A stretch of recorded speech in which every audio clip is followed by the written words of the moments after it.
Hi hello అండి, welcome to our channel flora and fauna files. So merit list కోసం ఈగర్గా wait చేస్తున్న వాళ్ళకి గుడ్ న్యూస్ అండి. సో దాని గురించి మాట్లాడుకునే ముందు ఫేక్ న్యూసెస్ అనేవి చాలా స్ప్రెడ్ అవుతున్నాయండి. మెసేజెస్ వస్తున్నాయని పోస్ట్కి మీరు సెలెక్ట్ అయ్యారు అన్నట్టుగా కొంతమంది బార్డర్లో ఉన్న వ్యక్తులని అంటే 70s అరౌండ్ 65+ ఇలా ఉన్న వాళ్ళందరికీ మెసేజెస్ చేయటము, లేకపోతే కాల్స్ చేసి డబ్బులు డిమాండ్ చేయటము, ఇలాంటివి కొన్ని వింటున్నామండి. సో అదంతా ఫేక్ అండి, ఖచ్చితంగా మీరు నమ్మొద్దు. ఏమున్నా కానీ మెరిట్ లిస్ట్లో మీకు మీ పోస్ట్ ఏంటి, మీ ర్యాంక్ ఏంటి, మీకు అవకాశం ఉందా లేదా అనేది అర్థమైపోతుంది. కాబట్టి ఫస్ట్ మెరిట్ లిస్ట్ ఇవ్వమని నిన్న హైకోర్టులో కూడా జడ్జిమెంట్ ఇచ్చారు. కాబట్టి ఫస్ట్ మెరిట్ లిస్ట్ కోసం మాత్రమే మీరు వెయిట్ చేయండి. ఎటువంటి కాల్స్కి రెస్పాండ్ అవ్వద్దు అండ్ ఎటువంటి మెసేజెస్ని ఫార్వర్డ్ చేయొద్దండి.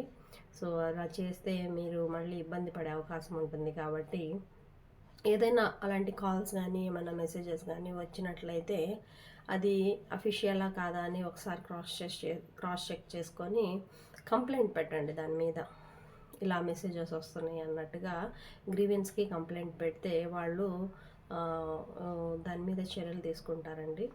సో అదొక కాషన్ మనం తీసుకోవాల్సింది. నెక్స్ట్ మెరిట్ లిస్ట్ ఆల్మోస్ట్ రేపు రావచ్చండి ఖచ్చితంగా. ఇవాళ మిడ్నైట్ టు రేపు మార్నింగ్ లోపు ఖచ్చితంగా వచ్చే అవకాశాలు అయితే ఉన్నాయండి. ఎందుకంటే ఇవాళ మధ్యాహ్నము 12 o'clock వరకు టెట్ మార్క్స్కి సంబంధించి అప్డేషన్ అనేది టైం ఇచ్చారండి ఇంకా. కాబట్టి మనం ఇంకా వెయిట్ చేసి చూడటానికి, వాళ్ళకి ఈ స్కోర్ కార్డ్స్ కూడా ఎడిట్ చేయడానికి కొంత టైం కావాలి. కాబట్టి మళ్ళీ అప్డేషన్ చేసిన టెట్ మార్క్స్ కలిపి మళ్ళీ స్కోర్ కార్డ్స్ అనేవి రిలీజ్ చేస్తారండి. రిలీజ్ చేసిన తర్వాత మాత్రమే మెరిట్ లిస్ట్ ఇవ్వాలి. కాబట్టి ఖచ్చితంగా మనకి రేపు మెరిట్ లిస్ట్ అనేది వచ్చే అవకాశాలు ఉంటుందండి. కాబట్టి రేపటి వరకు వెయిట్ చేసి చూద్దాము.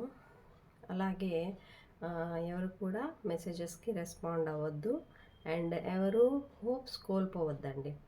ఏది వచ్చినా కానీ, అది పాజిటివ్ అయినా కానీ నెగిటివ్ అయినా కానీ, మీరు మాత్రం పాజిటివ్గా ఉండటానికి ట్రై చేయండి. ఎటువంటి ఎక్సైట్మెంట్ కానివ్వండి లేదా ఓవర్ థింకింగ్ కానీ చేసుకోవద్దు. అందరూ టీచర్లు అయ్యే బతకట్లేదు కదండి ప్రపంచంలో. సో అదొకటి మైండ్లో పెట్టుకోండి. మనకి ఇంకా చాలా అవకాశాలు ఉంటాయి రాసుకోవడానికి. అండ్ ఆల్రెడీ ఛాన్సెస్ మిస్ అయిన వాళ్ళు వేరే విధంగా మన ప్రొఫెషన్ మీద ఉన్న ప్యాషన్ని మనం ఫుల్ఫిల్ చేసుకోవచ్చండి ఆలోచిస్తే. కాబట్టి ఎటువంటి ఓవర్ రియాక్ట్ అనేది అవ్వద్దండి after releasing of merit list అండి.